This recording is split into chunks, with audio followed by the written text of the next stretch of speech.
नमस्कार विद्यार्थी मित्रांनो, मी भाग्यश्री वठारे द इन्फिनिटी अकॅडमीमध्ये आपले स्वागत करत आहे।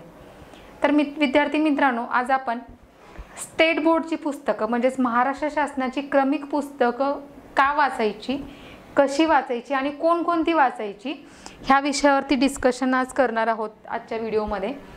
तर तुम्ही आतापर्यंत जे विद्यार्थी यशस्वी झालेले आहेत, जे राज्यामध्ये पहिले दुसरे तिसरे आलेले आहेत, जे लिस्टमध्ये ज्यांचं नाव आलेलं आहे, तुम्ही त्यांना सुद्धा विचारा की ते सुद्धा तुम्हाला हे सजेस्ट करतील की पहिल्यांदा स्टेट बोर्डची पुस्तकं वाचा।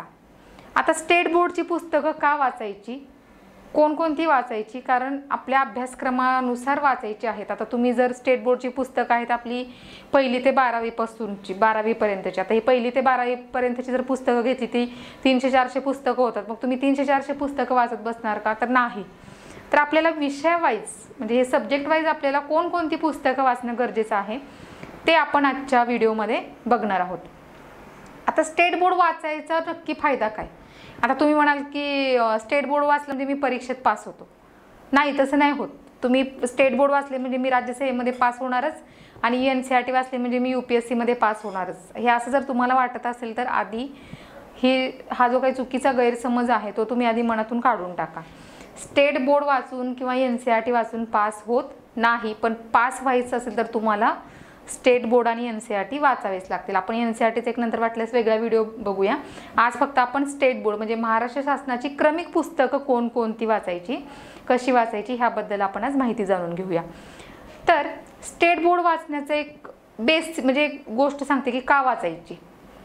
तर बघा, तुम्ही कोणतीही स्पर्धा परीक्षा करत असाल म्हणजे सरळ सेवा, पोलीस भरती, तलाठी भरतीपासून UPSC पर्यंत राज्यसेवा कोणतीही परीक्षा असेल स्पर्धा परीक्षेची, त्याच्यामध्ये बेस पक्का असणं खूप गरजेचं आहे। म्हणजे कुठल्याही गोष्टीला सुरुवात करताना त्या गोष्टीचा पाया पक्का असणं, भक्कम असणं खूप गरजेचं आहे आणि तो पाया भक्कम करण्याचं काम कोण करतं? तर ही स्टेट बोर्डची पुस्तकं करतात, म्हणून तुम्हाला स्टेट बोर्ड वाचायचे। नाही तर तुम्ही असं म्हणाल की स्टेट बोर्ड वाचले म्हणजे मी पास होतो, नाही आहे। फक्त त्या विषयाचा बेस पक्का करण्यासाठी तुम्हाला स्टेट बोर्ड वाचणं गरजेचं आहे। तर एक झालं, तुमच्या विषयाचा बेस पाया पक्का करण्यासाठी तुम्हाला स्टेट बोर्ड वाचायचं आहे। आणि दुसरी गोष्ट, स्टेट बोर्ड वाचण्याचा फायदा काय? तर कन्सेप्ट क्लिअर करण्यासाठी तुम्हाला स्टेट बोर्डची पुस्तकं वाचायची आहेत। कारण तुम्ही जर डायरेक्ट रेफरन्स बुक घेतलं तर बाजारात खूप सारी एकाच विषयाची खूप सारी पुस्तकं आहेत, पण ती डायरेक्ट जर तुम्ही रेफरन्स बुक जर वाचायला घेतली तर तुम्हाला काहीच कळणार नाही, सगळं डोक्यावरून जाईल। तर त्यासाठी जेव्हा तुम्ही कोणतीही स्पर्धा परीक्षा करत असाल त्या विषयाच्या कन्सेप्ट क्लिअर होण्यासाठी आणि त्या विषयाचा पाया पक्का होण्यासाठी तुम्हाला स्टेट बोर्डची पुस्तकं वाचणं गरजेचं आहे। तर आता आपण बघूया विषय वाईज की कोणती कोणती पुस्तकं वाचायची। तर आत्तापर्यंतचे जे विद्यार्थी पास झाले तुम्ही त्यांना विचारा की तुम्ही कसा अभ्यास केला, तर ते सुद्धा सुरुवातीला तुम्हाला सांगतील की स्टेट बोर्ड वाचा, कारण स्टेट बोर्डशिवाय तुम्हाला पर्याय नाही। तर आता स्टेट बोर्ड कसे वाचायचे आणि का वाचायचे हे तुम्हाला मी सांगितलं की त्या विषयाचा पाया पक्का करण्यासाठी आणि त्या विषयातील प्रत्येक विषयातील कन्सेप्ट ज्या आहेत त्या क्लिअर करण्यासाठी तुम्हाला स्टेट बोर्ड वाचणं गरजेचं आहे।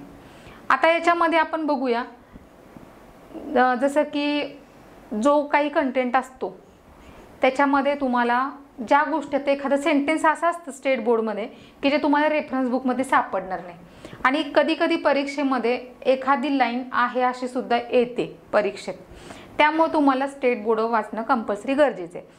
मग आता सगळीच पुस्तकं वाचायची आहेत का तुम्हाला? तर नाही, तर तुम्हाला आधी सिलेबस बघूनच मग नंतर स्टेट बोर्डसुद्धा वाचायचे। आता सिलेबस का वाचायचा? तुम्हाला कळणारच नाही की मला नेमकं वाचायचं आहे काय आणि मला नेमकं करायचं आहे काय। आता मी तर म्हणेल की तुम्हाला जेव्हा तुम्ही स्पर्धा परीक्षांचा अभ्यास सुरुवात करता अभ्यासाला, त्यावेळी सुरुवातीला तुम्हाला सिलेबस वाचणं खूप गरजेचं आहे। आता सिलेबस वाचताना पण तुम्हाला सगळं समजेल असं नाही, त्यातले बरेच शब्द तुमच्या डोक्यावरून जातील। आता तुम्ही कुठेतरी जैवतंत्रज्ञान ह्या टाईपचे शब्द तुम्हाला ओळखीचे वाटतात, पण समजा ते तुम्ही रिमोट सेन्सिंग सिलेबसमध्ये वाचलं तर रिमोट सेन्सिंग हा शब्द तुम्हाला एकदम नवीन वाटेल, तर त्यावेळेस फक्त तुम्हाला तिथे त्या शब्दाला अंडरलाईन करून ठेवायचे, पण एकदा दोनदा सिलेबस प्रॉपर तुम्ही वाचायचा आहे आणि त्या पद्धतीने स्टेट बोर्डसुद्धा वाचायचे आहे। तुम्ही सगळं फापट पसारा वाचायच्या भानगडीत पडायचं नाही। तर हा झाला एक बेसिक कन्सेप्ट क्लिअर करण्यासाठी आणि त्या विषयाचा पाया पक्का करण्यासाठी स्टेट बोर्डपासून अभ्यासाला सुरुवात करायची आहे. आता स्टेट बोर्ड वाचायला सुरुवात करताना सुद्धा तुम्हाला सिलेबस काय काय आहे. मग मला ते इतिहासाचं स्टेट बोर्ड कोणते कोणते वाचायचे आहेत, मग मी प्राचीनसाठी कोणतं वाचू, मध्ययुगीनसाठी कोणतं वाचलं पाहिजे, मग सिलेबस डोळ्यासमोर ठेवून तुम्हाला स्टेट बोर्डसुद्धा वाचायला सुरुवात करायची आहे. तर आता आपण आज एक एक विषय वाईज बघूया की स्पर्धा परीक्षांमध्ये स्टेट बोर्ड पुस्तकाचं महत्त्व काय आहे. आता आपण 1ली पासून 12वी पर्यंत सगळी स्टेट बोर्ड वाचले. स्टेट बोर्ड म्हणजेच काय की महाराष्ट्र शासनाची क्रमिक पुस्तकं जे आपण 1ली ते 12वी पासून अभ्यासलेली आहेत. पण आत्ता आपण त्या गोष्टी सगळ्या विसरून गेलो. जसं आपण पुढे पुढे आलो तसं पाठीमागचं सगळं विसरून गेलो. मग आता जेव्हा तुम्ही स्पर्धा परीक्षेला अभ्यासाला सुरुवात केली मग त्यावेळेस आपण परत सगळे स्टेट बोर्ड शोधायला लागलो. आता सगळेच स्टेट बोर्ड वाचायचे नाहीत, तर आपल्याला एक ठराविक त्या विषयाला कोणती पुस्तकं वाचायची आहेत ते सुद्धा समजलं पाहिजे. नाहीतर मी अशी पण काही मुलं बघितलेत की स्टेट बोर्ड वाचण्यातच पूर्ण 1 वर्ष घालवतात. मग अभ्यास कधी करणार आणि पास कधी होणार. काही मुलं NCERT वाचण्यातच पूर्ण वर्षभर घालवतात. मग परत ते 2-3 वेळा वाचायचं, परत मग त्याच्या अशा पूर्ण रंगीत नोट्स वगैरे काढायच्या. आता नोट्स कशा काढायच्या त्याचा पण आपण एक नंतर व्हिडिओ बनवूया. असं उगीच 1 वर्ष नाही घालवायचे आपल्याला एकदम सिलेबस डोळ्यासमोर ठेवून आपल्याला एक्झाम ओरिएंटेड अभ्यास करायचे, रिझल्ट ओरिएंटेड अभ्यास करायचे आपल्याला. तर आज आपण बघूया की कोणत्या कोणत्या विषयाला कोणत्या इयत्तेची पुस्तकं वाचावी लागतात. तर बघूया आपण की आज प्रत्येक सब्जेक्ट वाईज बघू आपण, म्हणजे तुम्हाला सुद्धा लक्षात राहायला सोपं आहे. आता मी हाताने लिहिते म्हणजे तुम्हाला पण कळेल, म्हणजे की तुम्हाला पण लिहून घेता येईल. मी जेव्हा लिहिल त्यावेळेस PPT आणि किंवा PDF वगैरे मी का शेअर करत नाही, कारण ते पटकन तुमच्या लक्षात येणार नाही. त्यामुळे मी मुद्दाम इथे ब्लॅकबोर्डवरती लिहिते, म्हणजे तुमच्यासुद्धा ते लक्षात राहील आणि तुम्ही सुद्धा ते तुमच्या लक्षात राहण्यासाठी तुम्ही सुद्धा ते लिहून घेऊ शकता की कोणत्या विषयाला कोणती पुस्तकं वाचणं गरजेचं आहे. तर आता आपण पहिला विषय घेऊया, इतिहास.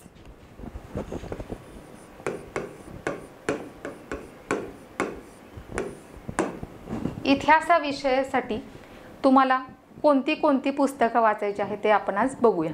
आता आपल्याला इतिहास जेव्हा तुम्ही अभ्यासता, इतिहास एक असा विषय आहे की तो सगळ्या परीक्षा नाही. सरळ सेवा, तलाठी, पोलीस भरती, कंबाईन, राज्यसेवा, वनसेवा, म्हणजे अभियांत्रिकी सेवा असेल, राज्यसेवा असेल, UPSCची परीक्षा असेल, प्रत्येक ठिकाणी तुम्हाला इतिहास हा विषय आहे. आता तुम्ही जर डायरेक्ट इतिहासाचं कोणतंही रेफरन्स बुक वाचायला घेतलं तर तुम्हाला समजणार नाही. पण तुम्ही जर सुरुवात स्टेट बोर्डपासून केली तर तुम्हाला इतिहास विषय किंवा कुठलाही विषय समजायला सोपं जाणार आहे. त्यासाठी आपल्याला स्टेट बोर्ड वाचायचे. तर आता इतिहासामध्ये 3 भाग आहेत. एक म्हणजे प्राचीन, मध्ययुगीन आणि आधुनिक. आता प्राचीन आणि मध्ययुगीनसाठी कोणती पुस्तकं वाचायची, आधुनिकसाठी कोणती पुस्तकं वाचायची, हे सगळं आपण आज माहिती करून घेऊया. आता बघूया एक प्रत्येक विषयावाईज. आता इतिहासासाठी कोणती पुस्तकं वाचावी लागतात. तर प्राचीन इतिहास जो आहे, प्राचीन भारताचा इतिहास,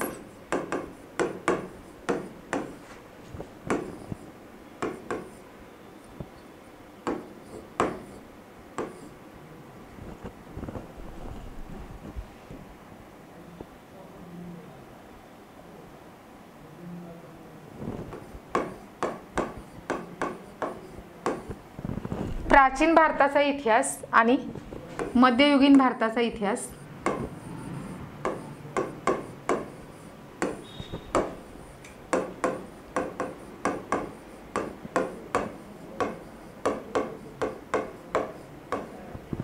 आता तुम्हाला प्राचीन भारताचा इतिहास आणि मध्ययुगीन भारताच्या इतिहासासाठी इयत्ता 6वी आणि इयत्ता 6वी आणि इयत्ता 7वीचं पुस्तक वाचणं गरजेचं आहे. प्राचीन भारताचा इतिहास आणि मध्ययुगीन भारताच्या इतिहासासाठी तुम्हाला इयत्ता 6वी व इयत्ता 7वीचं पुस्तक वाचणं गरजेचं आहे. ओके. त्याच्यानंतर आधुनिक भारताचा इतिहास.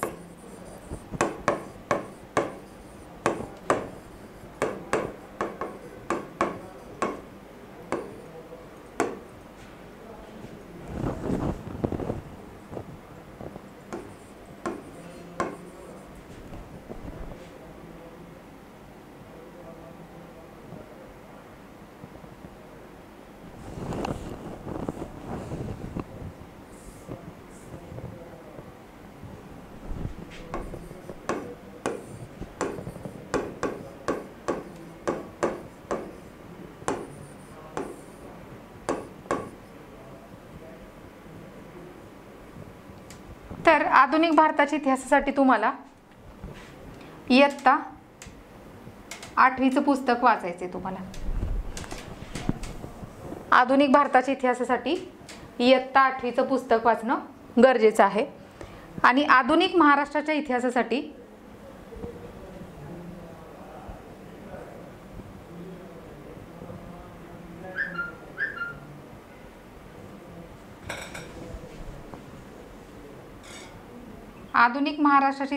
तुम्हाला इयत्ता 11वीचं पुस्तक वाचणं गरजेचं आहे. लक्ष द्या, परत एकदा सांगते. प्राचीन भारताचा इतिहास आणि मध्ययुगीन भारताचा इतिहास जो आहे त्याच्यासाठी तुम्हाला इयत्ता 6वी आणि इयत्ता 7वीचं पुस्तक वाचणं गरजेचं आहे. आणि आधुनिक भारताच्या इतिहासासाठी इयत्ता 8वीचं पुस्तक वाचणं गरजेचं आहे. आणि आधुनिक महाराष्ट्राच्या इतिहासासाठी इयत्ता 11वीचं पुस्तक वाचणं गरजेचं आहे. मग आता इतिहासासाठी हे फक्त 4च पुस्तकं वाचायची आहेत. इयत्ता 6वी, इयत्ता 7वी, प्राचीन आणि मध्ययुगीनसाठी इयत्ता 8वी भारताचा इतिहास, आधुनिक भारताचा इतिहास जो आपल्याला राज्यसेवा मुख्य परीक्षा GS1च्या पेपरमध्ये विचारला जातो. त्याच्यासाठी तुम्हाला आधुनिक भारताचा इतिहास आहे तो इयत्ता 8वीच्या पुस्तकातून वाचायचा आहे.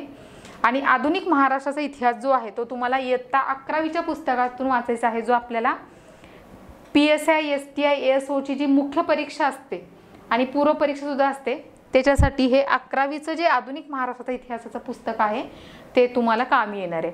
तर इतिहास ह्या विषयासाठी तुम्हाला फक्त 4च पुस्तकं वाचायची आहेत. प्राचीन आणि मध्ययुगीनसाठी इयत्ता 6वी आणि इयत्ता 7वी, आधुनिक भारताच्या इतिहासासाठी इयत्ता 8वी आणि आधुनिक महाराष्ट्राच्या इतिहासासाठी इयत्ता 11वी. ही फक्त इतिहासासाठीची 4 पुस्तकं वाचणं गरजेचं आहे. आणि त्याच्यानंतर तुम्ही अवांतर वाचन सुद्धा करा, कारण अवांतर वाचनाचा खूप फायदा होतो. त्याच्यामध्ये तुम्हाला अवांतर वाचनाचा मार्क मिळवण्यासाठी सुद्धा फायदा होतो आणि तुमची पर्सनॅलिटी, कारण तुम्ही जितकं वाचाल तेवढं तुमचं नॉलेज वाढणार आहे आणि तुमचं जितकं नॉलेज वाढेल तेवढा तुमचा कॉन्फिडन्स वाढणार आहे. आणि कॉन्फिडन्स म्हणजेच काय असतं तर पर्सनॅलिटी असते. म्हणजे तुम्ही कसे दिसता, गोरे आहात, काळे आहात, तुमची उंची कमी आहे जास्त आहे, ही म्हणजे तुमची पर्सनॅलिटी नाही. तुमच्याकडे नॉलेज असेल तर तुमचा कॉन्फिडन्स बरोबर वाढतो आणि कॉन्फिडन्स जो असतो तुमच्यामध्ये ती म्हणजे तुमची पर्सनॅलिटी असते. आणि ते मिळवण्यासाठी तुम्हाला अवांतर वाचन, खूप चांगली पुस्तकं वाचणं गरजेचं आहे. आणि त्याचा उपयोग आपल्याला पूर्व, मुख्य, मुलाखत आणि कॉन्फिडन्स वाढवण्यासाठी, पर्सनॅलिटी डेव्हलपमेंटसाठी आणि नॉलेज वाढवण्यासाठी होतो. कारण नॉलेज वाढलं की बरोबर तुमचा कॉन्फिडन्स वाढेल आणि कॉन्फिडन्स वाढला की बरोबर तुमची पर्सनॅलिटी डेव्हलपमेंट होईल. त्यामुळे नॉलेजवरती जास्त भर द्यायचं आहे. Knowledge is power. तर ही अशी वेगवेगळी पुस्तकं वाचून तुमचं नॉलेज वाढतं. मग आता ह्याच्यामध्ये कथा स्वातंत्र्याची म्हणून एक पुस्तक आहे. कथा स्वातंत्र्याची हे पुस्तक कुमार केतकरांचं आहे. महाराष्ट्र शासनानेच पब्लिश केलेलं आहे हे पुस्तक. तर हे एक पुस्तक वाचा, म्हणजे त्याचा तुम्हाला अभ्यासासाठी सुद्धा फायदा होईल. अभ्यासासाठी नाही तर तुम्हाला इतिहास जाणून घेण्यासाठी हे पुस्तक वाचा. त्याचा उपयोग तुम्हाला कुठे ना कुठे मार्क मिळवण्यासाठी होईल. म्हणजे अवांतर वाचन पण होईल, तुमचं नॉलेजसुद्धा वाढेल आणि तुम्हाला मार्क्स मिळवण्यासाठी सुद्धा ह्या अवांतर वाचनाचा तुम्हाला फायदा होणार आहे. फॉर एक्झाम्पल सांगते अवांतर वाचनाचा फायदा कसा होतो. जो मागच्या वर्षी राज्यसेवेच्या CSATच्या पेपरमध्ये तुम्हाला अब्दुल कलामांचं, APJ अब्दुल कलामांचं जे आत्मचरित्र आहे अग्निपंख, त्या पुस्तकातला आहे असा उतारा CSATच्या पेपरमध्ये आलेला. आता ज्यांनी अग्निपंख वाचलं त्याला तो उतारा सोडवणं किती सहज सोपं गेलं असेल. तर चांगली पुस्तक आणि अवांतर वाचन जे तुम्ही करता त्याचा उपयोग तुम्हाला पूर्व असेल, मुख्य असेल, मुलाखत असेल आणि तुमची पर्सनॅलिटी डेव्हलपमेंट, कॉन्फिडन्स ह्या सगळ्यासाठी याचा वापर होणार आहे. तर तुम्ही जे आपल्या अभ्यासाच्या रिलेटेड जी अशी काही चांगली पुस्तकं आहेत ती सुद्धा तुम्ही वाचत चला. आता जसं मी तुम्हाला सांगितलं की इतिहासासाठी ही 4 पुस्तकं वाचा, इयत्ता 6वी, 7वी, 8वी आणि 11वी. पण त्याच्यासोबत कथा स्वातंत्र्याची हे कुमार केतकरांचं जे पुस्तक आहे ते सुद्धा तुम्हाला वाचणं गरजेचं आहे. तर ह्या पद्धतीनं तुम्ही इतिहासासाठी हे 4 स्टेट बोर्ड वाचणं गरजेचं आहे. आता पुढे जाऊन आपण बघूया की जॉग्राफीसाठी काय काय तुम्हाला वाचायचं आहे. आता स्टेट बोर्ड वाचण्याचा एक फायदा काय होतो बघा, त्याच्यामध्ये जे चित्र असतात, आकृत्या असतात, नकाशे असतात. आता जे आपली शाळेची पुस्तकं आहेत क्रमिक पुस्तकं जे आहे, जे शाळेत आपण शिकलो 5वी ते 12वी असेल, 1ली ते 12वी असेल, तर त्यावेळेस आपली जेवढी बौद्धिक क्षमता होती त्या पद्धतीने ती पुस्तकं डिझाईन केलेली आहेत. म्हणजे सायन्सचं असेल, इतिहासाचं असेल, मग त्याच्यामध्ये काही नकाशे जॉग्रफीचं असेल, सगळीच पुस्तकं, ती भाषा असेल, मग तिथला एखादा पॉईंट त्या आकृतीच्या माध्यमातून त्यांनी तिथं दिलेला असतो, तर ते समजणं खूप सोपं जातं. म्हणून स्टेट बोर्ड वाचायचे. आणि आपल्याला ते आपण फ्लॅशबॅकमध्ये जातो की नाही अरे हे आपण शिकलेलो 8वीत असताना, मग आपल्याला त्यावेळेस समजतं नाही हे आपल्याला 8वीत असताना सरांनी शिकवलेलं. मग आपल्याला त्यावेळेसचा सुद्धा क्षण आठवू शकतो क्लासमधला, 8वी 9वीतला 10वीतला.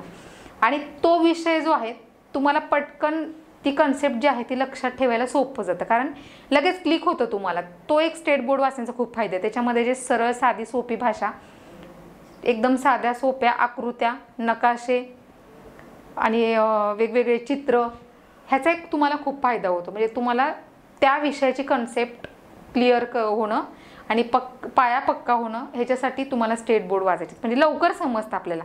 आणि मग तुम्ही स्टेट बोर्ड वाचलं की नंतर रेफरन्स बुक वाचायला घेतलं की मग लगेच तुम्हाला समजायला पण सोपं पडतं. तर इतिहासाचं समजलं असेल तर आपण पुढे जाऊया. तर भूगोलसाठी तुम्हाला कोणती कोणती पुस्तकं वाचायची आहेत? आता भूगोल पण एक असा विषय आहे जो प्रत्येक परीक्षेला आहे. तुम्हाला सरळ सेवापासून UPSC पर्यंत, तलाठीपासून IS पर्यंत आणि पोलीस कॉन्स्टेबलपासून IPS पर्यंतच्या सगळ्या स्पर्धा परीक्षा आहेत, त्याच्यामध्ये भूगोल हा विषय आहे.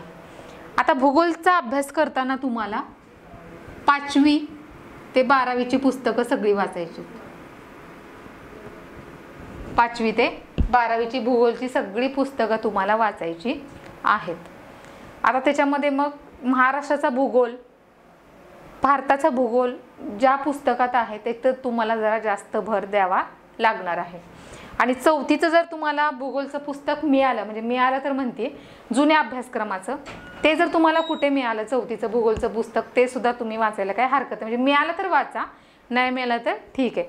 तर भूगोलसाठी तुम्हाला 5वी ते 12वीची सगळी पुस्तकं वाचणं गरजेचं आहे. ओके. त्याच्यानंतर आपण पुढे बघू पॉलिटी आणि इकॉनॉमिक्स, राज्यशास्त्र आणि अर्थशास्त्र. आता राज्यशास्त्र आणि अर्थशास्त्रासाठी तुम्हाला इयत्ता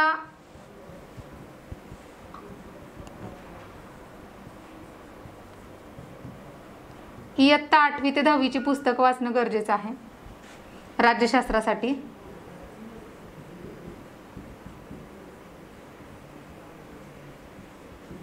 इयत्ता 8वी ते 10वी आणि अर्थशास्त्रासाठी तुम्हाला इयत्ता 9वी ते इयत्ता 12वी. आता राज्यशास्त्रामध्ये मूलभूत कर्तव्य काय, मार्गदर्शक तत्व काय, कॉन्स्टिट्यूशन काय, म्हणजे ह्या बेसिक ज्या गोष्टी आहेत त्या तुम्हाला ह्या 8वी ते 10वीच्या स्टेट बोर्डमध्ये वाचायला मिळतील. त्यासाठी तुम्हाला राज्यशास्त्रासाठी 8वी ते 10वीची सगळी पुस्तकं वाचणं गरजेचं आहे. आणि अर्थशास्त्रासाठी तुम्हाला 9वी ते 12वीची स्टेट बोर्डची पुस्तकं वाचणं गरजेचं आहे. कारण 11वीच्या अर्थशास्त्राच्या पुस्तकामध्ये खूप छान आणि सोप्या पद्धतीने अर्थशास्त्र समजावून सांगितलं आहे. ते जर तुम्ही डायरेक्ट रेफरन्स बुक वाचायला घेतलं, म्हणजे देसले घ्या किंवा कोळंबे घ्या, पण त्याच्यातून तुम्हाला जेवढं लवकर समजणार नाही तेवढं तुम्हाला ह्या स्टेट बोर्डच्या पुस्तकातून समजेल. मग त्याच्यानंतर मग तुम्ही रेफरन्स बुक वाचा, कोळंबे, देसले. पण आधी तुम्हाला 9वी ते 12वीची पुस्तकं इकॉनॉमिक्ससाठी वाचणं गरजेचं आहे, जेणेकरून तुमच्या बेसिक कन्सेप्ट क्लिअर होतील. तर आता झालं इतिहास, भूगोल, राज्यशास्त्र आणि अर्थशास्त्र. आता आपण पुढे जाऊन बघूया सायन्ससाठी तुम्हाला काय काय वाचायचं.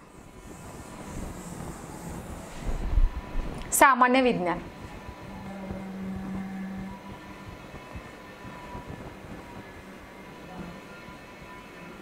आता सामान्य विज्ञान सुद्धा एक असा विषय आहे की जो तुम्हाला प्रत्येक परीक्षेला असणार आहे, म्हणजे कुठलीही परीक्षा घ्या, स्पर्धा परीक्षेतली.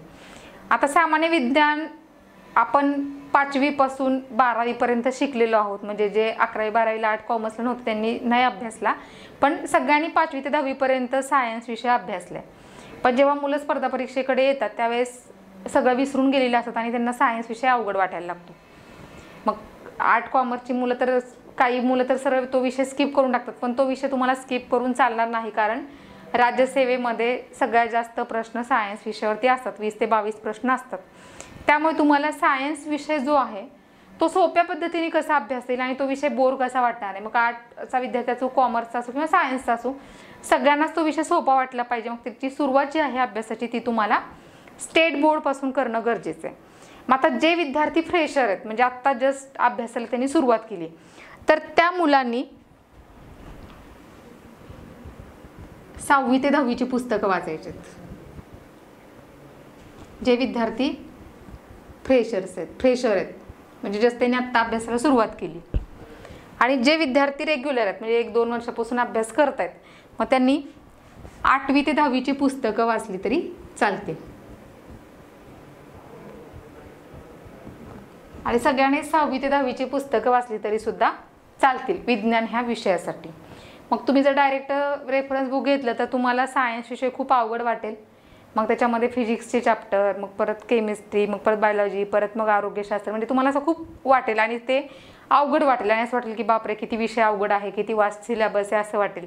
पण तुम्ही जर स्टेट बोर्ड आधी वाचले तर तुम्हाला सोप्या पद्धतीने तो विषय समजेल आणि रेफरन्स बुक वाचायला घेतलं की तो लगेच तुमचा विषय त्या विषयाच्या कन्सेप्टसुद्धा लगेच क्लिअर होऊन जातील. तर 6वी ते 10वीची सगळी जी पुस्तकं आहेत ती विज्ञान विषयासाठी तुम्हाला वाचायची आहेत. आणि 11वीचं जे बायोलॉजीचं पुस्तक आहे ते तुम्हाला वाचणं गरजेचं आहे, कारण त्याच्यामध्ये जे क्लासिफिकेशनचा जो चॅप्टर आहे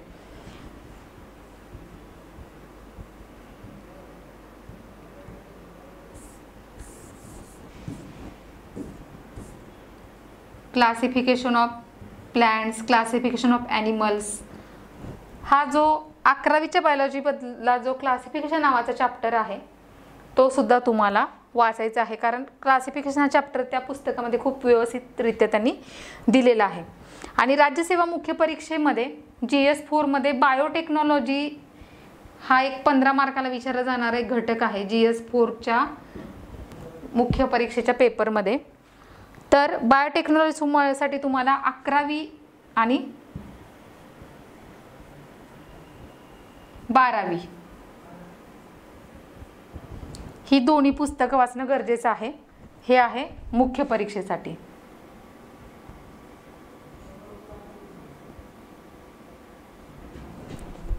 इयत्ता 11वी आणि 12वी बायोटेक्नॉलॉजीसाठी मुख्य परीक्षेचा जो घटक आहे त्याच्यासाठी 11वी आणि 12वीची पुस्तक वाचणं गरजेचं आहे. तर सामान्य विज्ञान विषयासाठी तुम्हाला 6वी ते 10वीची पुस्तकं वाचणं गरजेचं आहे. आणि जे रेग्युलर विद्यार्थी आहेत त्यांनी परीक्षेच्या आधी जस्ट 8वी ते 10वीची पुस्तकं जरी वाचली तरी चालतील. आणि बायोलॉजीचं जे 11वीचं पुस्तक आहे त्याच्यामध्ये जो क्लासिफिकेशनचा जो चॅप्टर आहे तो तुम्ही व्यवस्थित वाचा. आणि मेन्सचा जो पार्ट आहे GS 4चा सायन्स टेक्नॉलॉजीचा एक घटक आहे ज्याच्यावरती तुम्हाला 15 प्रश्न असतात. तर बायोटेक्नॉलॉजीसाठी 11वी आणि 12वीचं जे पुस्तक आहे बायोटेक्नॉलॉजी विज्ञान व तंत्रज्ञान जे आहे त्याच्यामध्ये बायोटेक्नॉलॉजीचे घटक आहेत ते तुम्हाला 11वी आणि 12वीच्या पुस्तकातून वाचायचे आहेत, जेणेकरून तुम्हाला रेफरन्स बुक वाचताना सोपं जाणार आहे. त्याच्यानंतर आपण बघूया पर्यावरण. आता पर्यावरण हा विषय जो आहे तो कंबाईनला नाही आहे, पण त्याच्यावरती तुम्हाला करंट रिलेटेड प्रश्न जे असतात पर्यावरणाच्या चालू घडामोडी त्यासुद्धा विचारल्या जातात. तर पर्यावरणासाठी तुम्हाला 11वी आणि 12वीची जी पुस्तकं आहेत, पर्यावरण हा विषय राज्यसेवा पूर्वला आहे. 7, 8, 9, 10 प्रश्न कधी कधी विचारले जातात. आणि मुख्य परीक्षा GS 1मध्ये जो पहिला पेपर आहे त्याच्यामध्ये भूगोलमध्ये पर्यावरणवरती 15 प्रश्न असतात. त्यामुळे तुम्हाला पर्यावरणसुद्धा विषय दुर्लक्षित करून चालणार नाहीत. तिथे सुद्धा तुम्हाला चांगले मार्क्स मिळाले पाहिजेत पूर्व आणि मुख्यमध्ये सुद्धा. आणि UPSCला सुद्धा पूर्व आणि मुख्य दोन्हीकडे हा विषय असतो. त्यासाठी तुम्हाला पर्यावरणाचे 11वी आणि 12वीची पुस्तकं वाचणं गरजेचं आहे. तर गणित आणि बुद्धिमत्ता जे आहे जे तुम्हाला CSATमध्ये आहे, राज्यसेवेला आहे, UPSCला आहे, कंबाईनमध्ये 15 मार्काला आहे, कुठलीही परीक्षा घ्या, स्पर्धा परीक्षेतली कोणतीही परीक्षा घ्या, तिथे गणित आणि बुद्धिमत्ता आहे.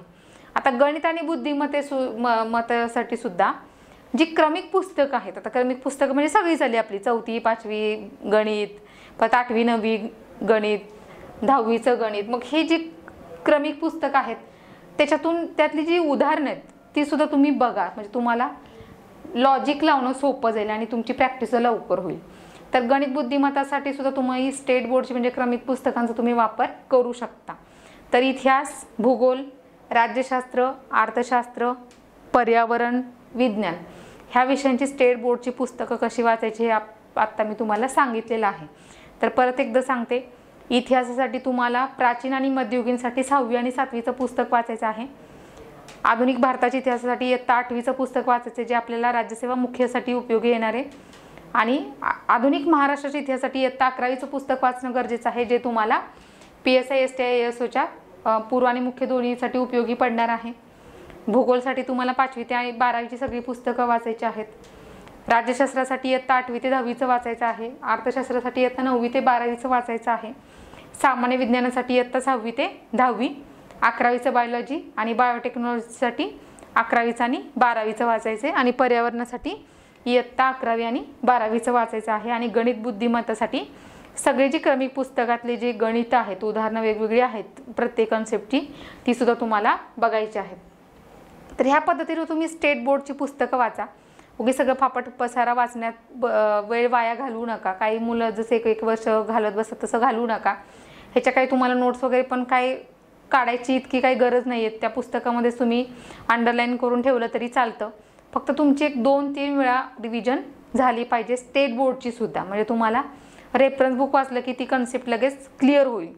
तर स्टेट बोर्ड वाचायची कशी ते आज आपण बघितलं. तर स्टेट बोर्ड वाचण्याचे 2 फायदे. एक म्हणजे तुम्ही जेव्हा स्पर्धा परीक्षांचा अभ्यासाला सुरुवात करता त्यावेळेस तुम्हाला विषयांचा बेस पक्का असणं खूप गरजेचं आहे आणि विषयातल्या कन्सेप्ट ज्या आहेत त्यासुद्धा क्लिअर असणं खूप गरजेचं आहे. त्यासाठी तुम्हाला ह्या पद्धतीने स्टेट बोर्ड वाचायचे आहे. तुम्ही जर ह्या पद्धतीने स्टेट बोर्ड वाचले, मी जसं आता सांगितलं किती कोणत्या विषयाची कुठली कुठली पुस्तकं वाचायची, ह्या पद्धतीने जर तुम्ही वाचलात तर तुम्हाला सिलेबसला जेवढं आहे आपला तेवढंच बरोबर प्रॉपर तुमचं कवर होईल आणि तुमचा वेळसुद्धा वाचेल. तर ह्या पद्धतीने तुम्ही वाचा. आणि नंतर जरी काही अडचण असेल तर आपण नंतरसुद्धा एक व्हिडिओ बनवूया NCERT कसे वाचायचे किंवा नोट्स वगैरे कशा बनवायच्या. तर आज आपण थांबूया. तर आजचा विषय आपण जो कवर केला तो होता स्पर्धा परीक्षेतलं स्टेट बोर्डच्या पुस्तकांचं महत्त्व आणि ती पुस्तकं कोणकोणती आणि कशी वाचायची. तर मित्रांनो आपण थांबूया इथेच. धन्यवाद. जय हिंद, जय महाराष्ट्र.